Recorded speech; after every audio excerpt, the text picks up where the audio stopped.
Dice la palabra de Dios en Hebreos 12:12. Por lo cual, levantad las manos caídas y las rodillas paralizadas. Y en este día quisiera llevarte por un momento a pensar en la primera expresión de este pasaje que nos va a decir el autor de la carta a los Hebreos. Por lo cual, levanten. Y este es un llamado a levantarnos firmes, aún en medio de la corrección de Dios. Es decir, en virtud y a consecuencia de todo lo expuesto anteriormente, ahora los destinatarios son animados y llamados a levantar las manos caídas y las rodillas paralizadas. Vemos en versos previos que el autor puso el fundamento para la exhortación que ahora les está dando, pero el mayor estímulo y aliento que se les da lo encontramos en la última expresión, inmediata, donde se les va a exponer el resultado de la disciplina para todos aquellos que la reciben con fe y obediencia. Y les va a decir en Hebreos 12:11, un verso antes, pero después da fruto apacible de justicia a los que en ella han sido ejercitados. Entonces, debido a los frutos de la disciplina, es necesario que dejen de lamentarse por su situación y empiecen ahora a recibirla y aceptarla con agrado, con gozo. Se les pide que ellos cambien su actitud frente a la reprensión y que ahora levanten sus manos caídas y rodillas paralizadas. Y cuán fácil, querido hermano, nos es lamer nuestras heridas. Cuán fácil nos es autocompadecernos por nuestras circunstancias adversas.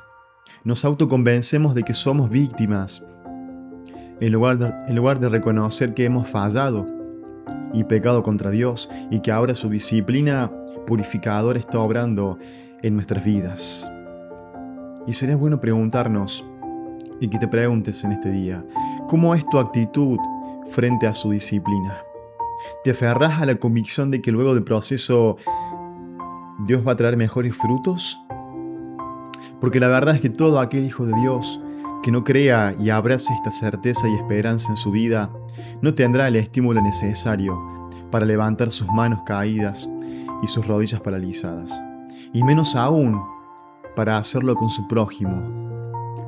El imperativo puntual para los lectores de la carta es a levantar, es decir, según nos informa el significado del vocablo griego arnozo, implica levantar algo derecho hacia arriba.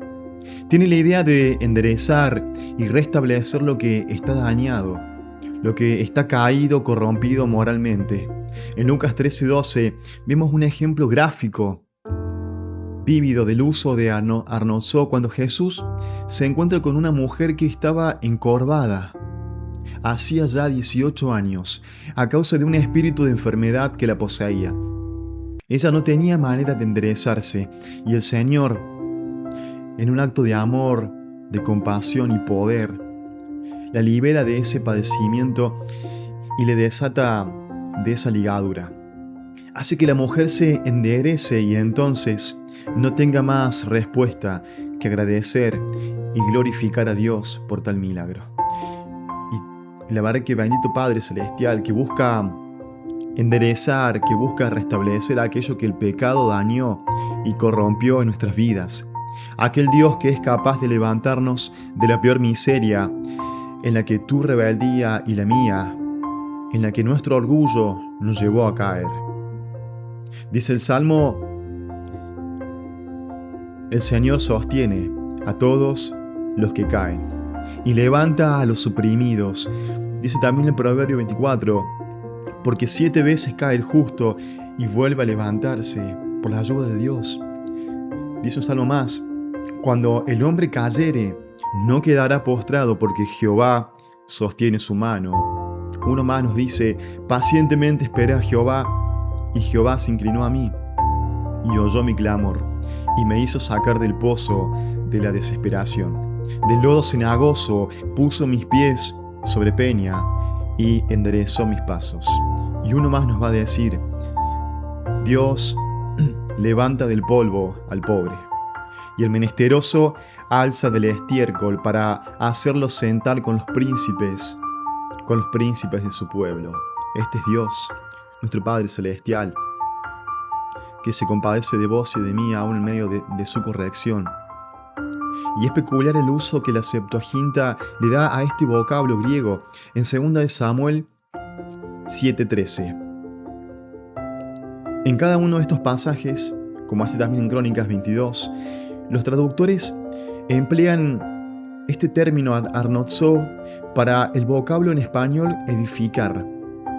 Es decir, en síntesis, lo emplean para hablar de la edificación del templo de Dios, aquel lugar sumamente santo y puro donde reinaba la presencia de Jehová y donde no había lugar para la corrupción moral ni la iniquidad.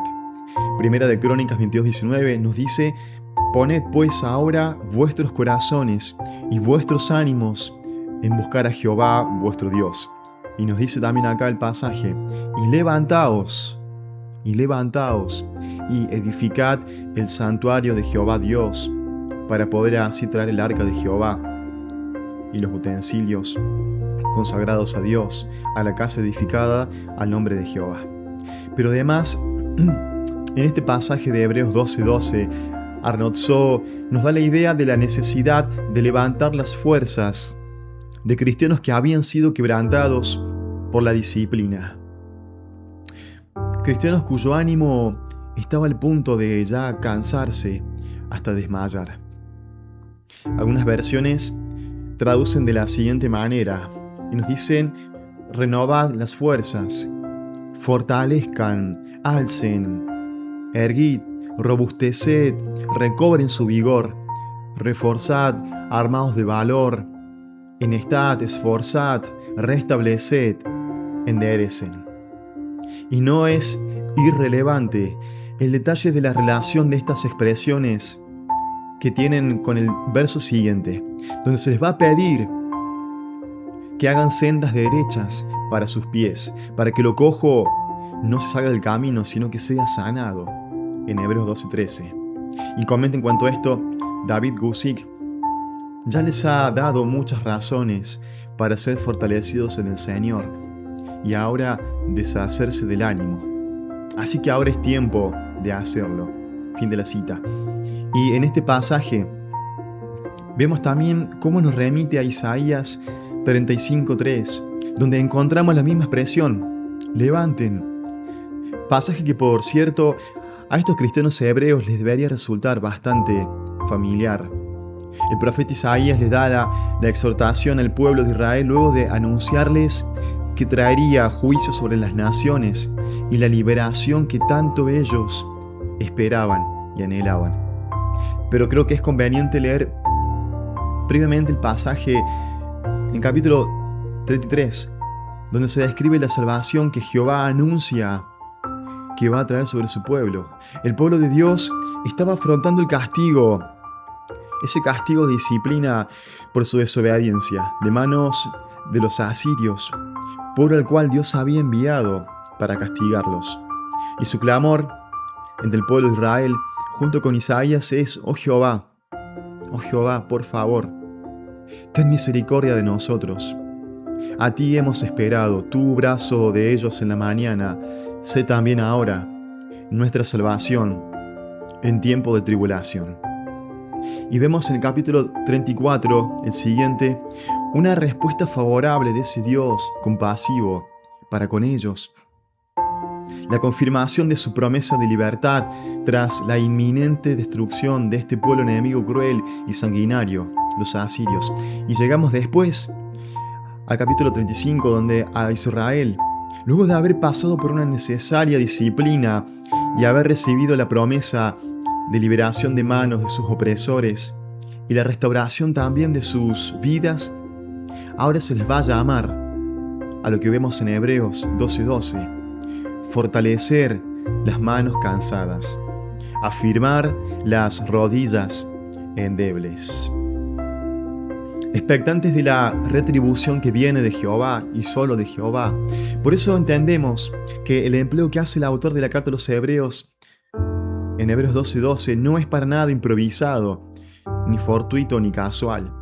con la guía del Espíritu Santo, toma este pasaje para animar a una iglesia que estaba atravesando el dolor y el peso de la disciplina. Y al igual que los judíos, ellos también necesitaban ser animados y levantados con la comprensión, solo con la comprensión y la convicción de que luego de toda disciplina hay restauración y fortaleza de parte de Dios para poder seguir la carrera.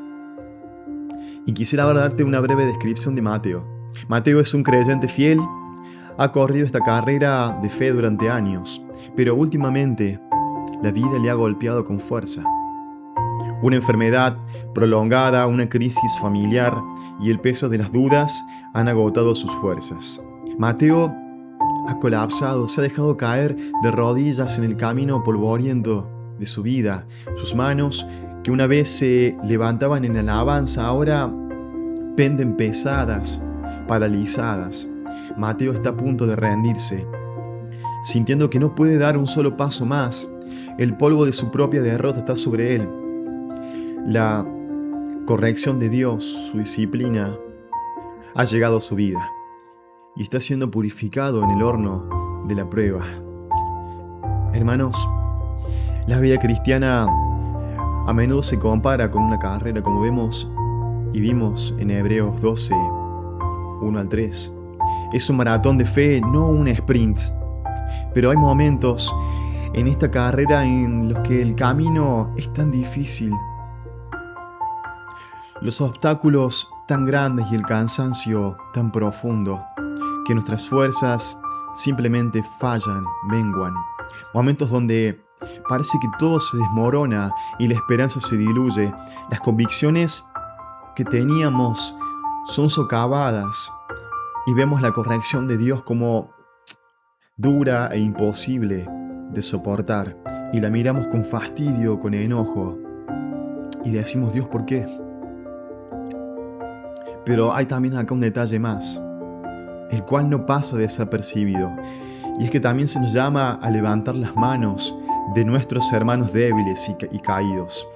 Comentan Jamieson Fausenbrón, el verbo griego en voz activa, no en la media o reflexiva, requiere el sentido de alzad, no solo las manos y rodillas propias, sino también la de vuestros hermanos. Y además también comenta John MacArthur en cuanto a esto y nos dice, no se nos dice que fortalezcamos nuestras manos o rodillas débiles y paralizadas, sino más bien las manos y las rodillas sin importar de quién sean.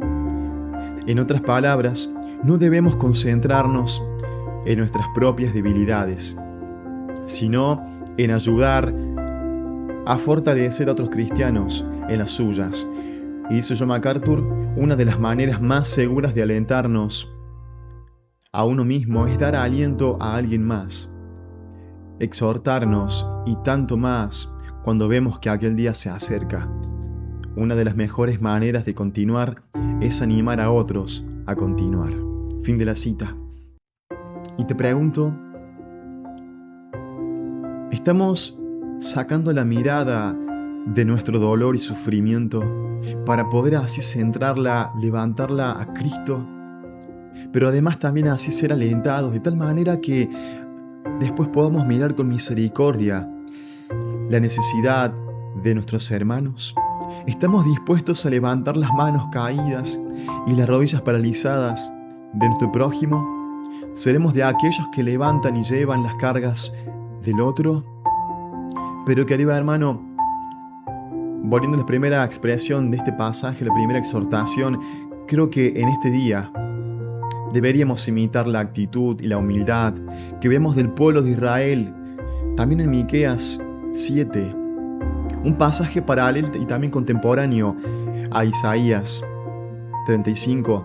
Y aquí vemos a una nación que pasó un duro proceso de deportación de su tierra, muchos años, y de una marcada disciplina de parte de Dios a causa de su rebeldía impenitente, pero que luego esta nación, arrepentida, dolida, humillada, busca el auxilio y la restauración de Dios. Y dice este pueblo, en cuanto a mí, ahora busco la ayuda del Señor. Espero confiadamente que Dios me salve y con seguridad mi Dios me oirá. Enemigos míos, no se regodeen de mí, pues aunque caiga, me levantaré otra vez.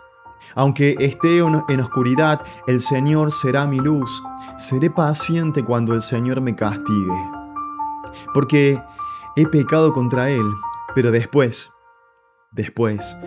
Él tomará mi caso y me hará justicia por todo lo que he sufrido a manos de mis enemigos. El Señor me llevará a la luz y veré su justicia. Querido hermano, dice la palabra de Dios en Hebreos 12:12, por lo cual, ahora levanten las manos caídas y las rodillas paralizadas. Dios te bendiga en este día.